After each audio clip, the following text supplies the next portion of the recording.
शुरू करते हैं। তো হ্যালো বন্ধুরা, আজ আমি টোটো করে যাবো পারশনাথ।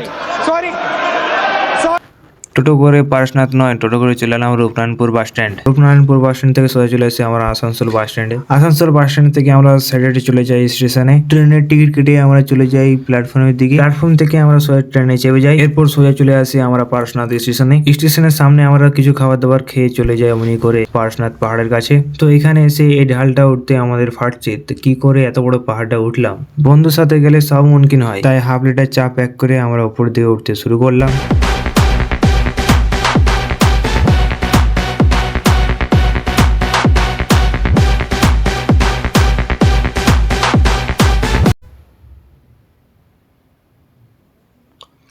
তো 1 ঘন্টা হাঁটার পর আমাদের অবস্থা হয়ে যায় খুব খারাপ, তাই আমরা একটু ব্রেক নিলাম। এখানে কুকুরটা আমার সাথে প্রায় 3 থেকে 4 কিলোমিটার আমার সাথে এসেছিল। তো আমাদের উপরে উঠতে প্রায় 4 ঘন্টা টাইম লাগলো। তো এখানকার দৃশ্য দেখো।